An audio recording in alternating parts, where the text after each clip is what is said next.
everybody? Welcome back to Record-ology. Just a quick and simple video today. I wanted to provide an update of where I was in the process of collecting Beatles music. As you know, I've been on this sort of Beatles journey for the last few months. I think we are starting to wrap it up. As you will see, it's not complete, but it's getting close in terms of what I want to do.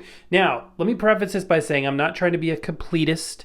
I have, a good collection over multiple formats, which is totally fine by me. I don't need everything on vinyl and everything on CD, etc., etc. But I just want listenable music. I just want to be able to listen to the Beatles in a decent way. So that's kind of what I was looking to do, is get something, ideally something of, one of each of their albums in one form or fashion to listen to. So I wanted to recap where we're at and a couple of the newest acquisitions that I made today. Obviously, the Red album got on eBay for like dirt cheap. The playing surfaces are fantastic. The labels are significantly water damaged. I still think that's a good buy. This one I paid, I think, $22, $24 for at a record shop over near Tampa. And it has pristine labels and the playing surfaces maybe one step below the Red album, but very listenable. And I love both of those. I have a 2009 Parlophone Hard Day's Night in stereo, the Beatles Yellow Submarine, and this is stereo as well. This is a new pressing. I've got the 2019 reissue of Abbey Road, fantastic record. I have Past Masters on vinyl. This is the later version. I'm not sure what year this came out. I think a few years ago, maybe 2019. It has both part 1 and part 2 combined. So it's a dual record set. Veering off Beatles a little bit, I've got John Lennon's Double Fantasy album. And I do like some of the songs on here, specifically the John songs more than the Yoko songs. I've got With the Beatles, Parlophone, again, 2019 reissue, remaster.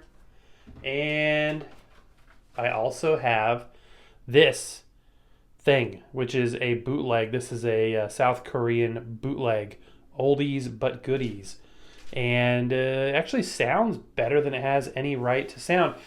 I do have 45s, so let's go over the 45s next.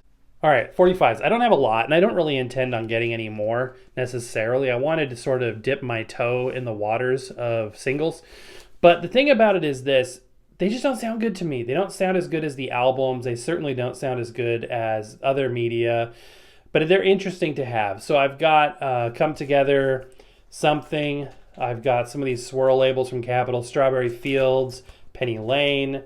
These are probably the worst sounding of all the 45s, these Swan reissues. Cool to have. I love the Don't Drop Out thing, but they just don't sound good. They just don't sound good. Can't Buy Me Love, and You Can't Do That. Act Naturally and Yesterday, The Inner Light and Lady Madonna.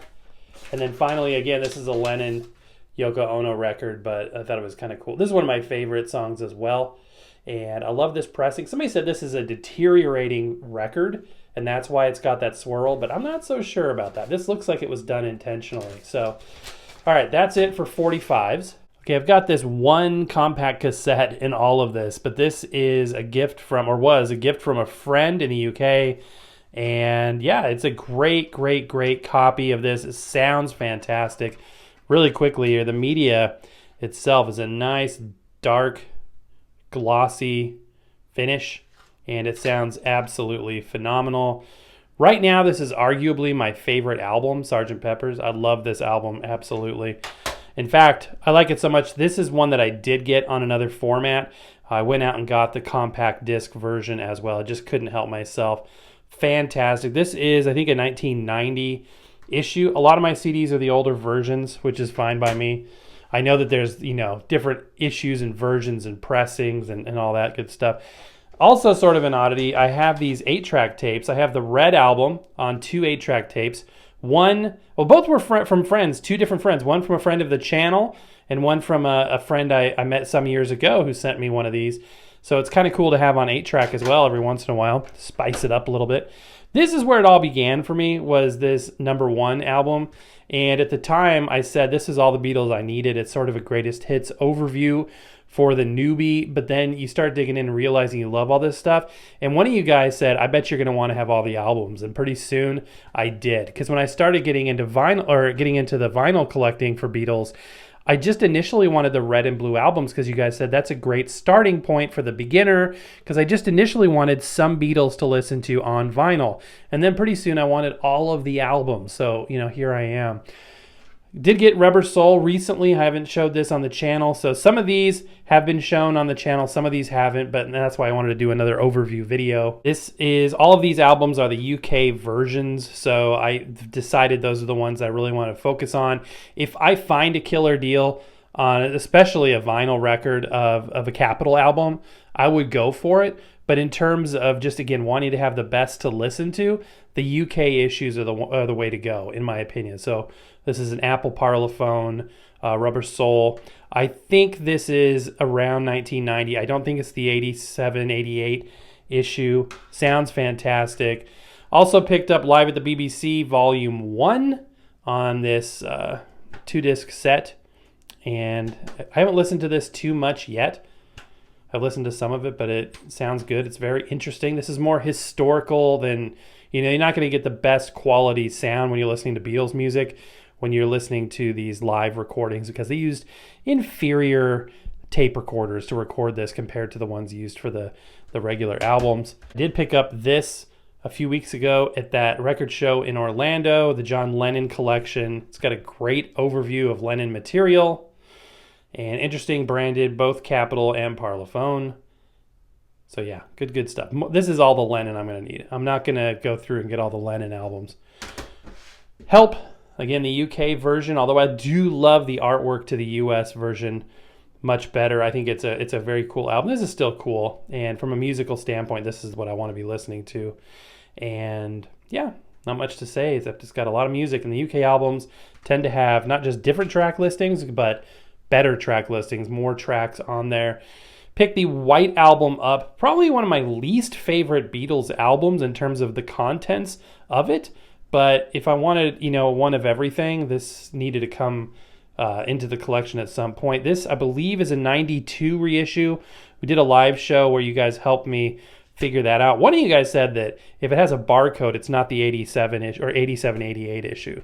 So I don't think any of mine don't have the barcode. So I'm thinking that none of these are the first run.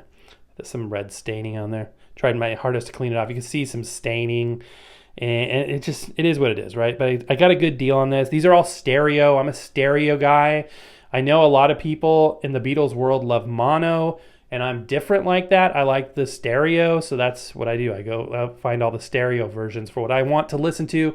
What I want to hit my ears are those stereo sounds. I like them considerably better. This also does not have a serial number like a lot of the White albums did, and that's another indication that is not an original. Let It Be Naked, my favorite version of Let It Be. I loved the Peter Jackson film Get Back on Disney Plus. And I've been watching it, and I've watched it over and over. It's just fascinating. What you hear in that documentary is what's on this album. So the track listing between this and the regular Let It Be album is different, as you can see right there. And so basically, John Lennon did not like the Phil Spector wall of sound producing style that was employed with the original Let It Be, specifically for his song Long and Winding Road. So in 2003, he helped push this through, and it's basically a reissue with a little bit different track layout. Obviously, it's remastered, but it doesn't include a lot of the Phil Spector stuff. So this is more like an unplugged album, and it sounds like exactly what you hear in the Get Back documentary.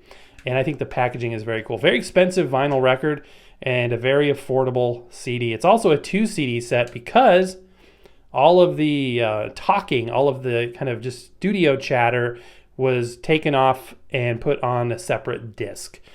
And I think it looks great. I think it looks really cool. Obviously, this is a film reel on this side, and then this side, the 16 millimeter film. The film was shot in 16 millimeter, not 35. So yeah, that's great, but I also wanted the original, and I think the original has some, obviously, merit to it as well. A lot of people prefer the original because it's the first version they heard, and that's actually probably why I like the naked version, because this is the first version I heard.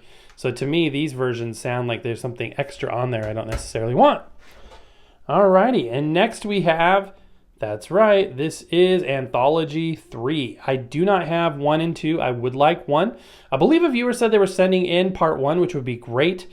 But this is part 3, and there's some fantastic, fantastic stuff. I initially thought this was an ugly cover, and all of the anthologies were kind of ugly, until I realized what I was looking at. Little scraps of different album covers patched together, and I think it's actually a very, very cool thing. Look how yellowed that plastic is.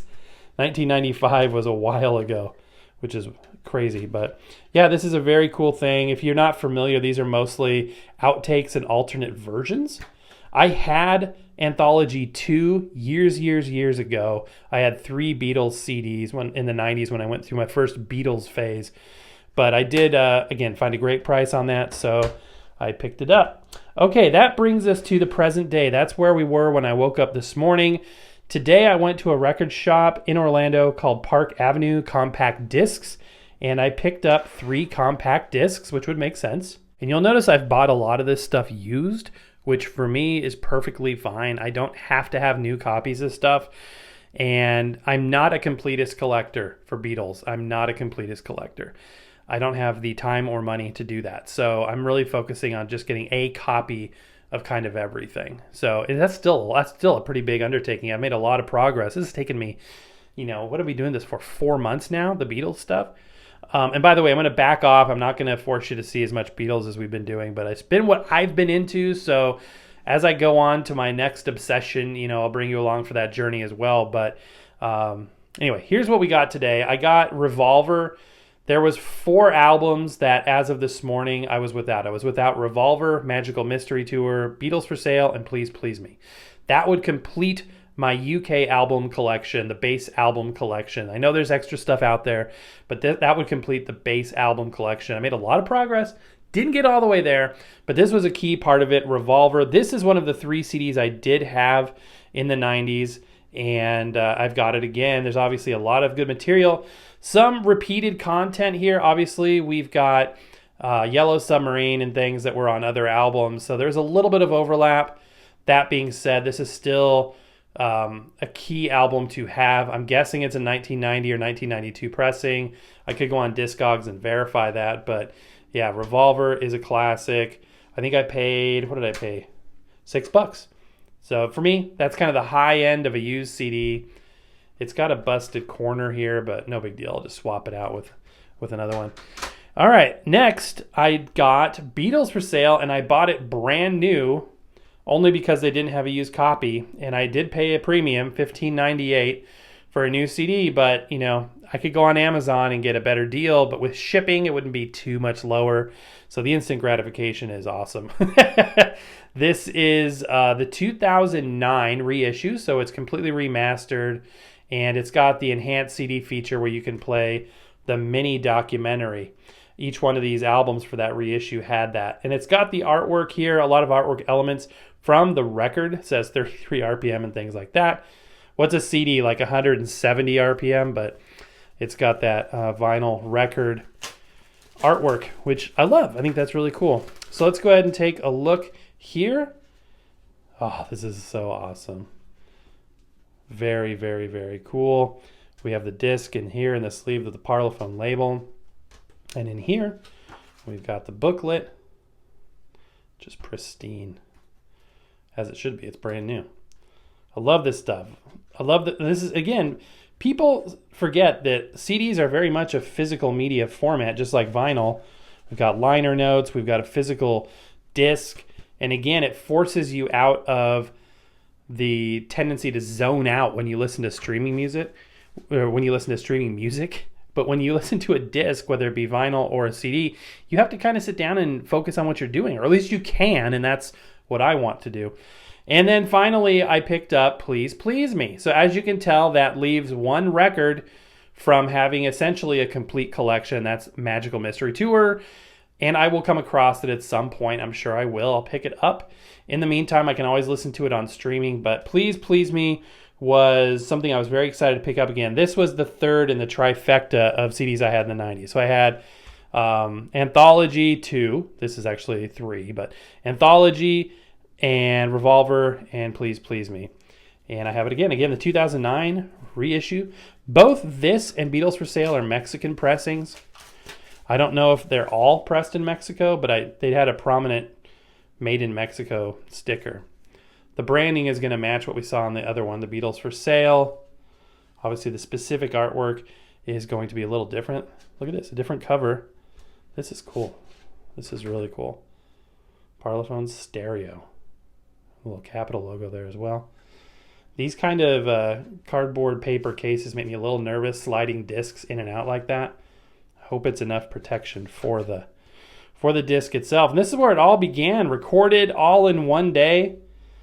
And John saved the last song for the end of the recording session because he knew it was going to blow out his vocal cords. And the rest is history. So there it is to date, my friends. Again, I'm not quite done. I do need Magical Mystery Tour, and at that point, I'm going to ramp this down. It's been a lot of fun learning about this band.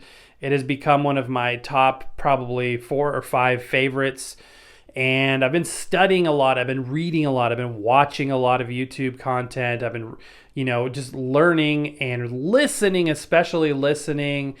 And what a story, what an adventure. I really hope to find that Magical Mystery album, probably on CD used, would be fine at some point down the road. It only cost me $4 or $5, even on eBay. So no big deal there. But man, thank you guys so much for the education in this journey. It's been a blast. Thank you to those that have gifted things to the channel, specifically for the Beatles collection. It's been a huge blessing. So let me know in the comments down below, if you're a Beatles person, what do you have and what are you looking for? Anyway, guys, thanks for watching. Happy record hunting. See you next time.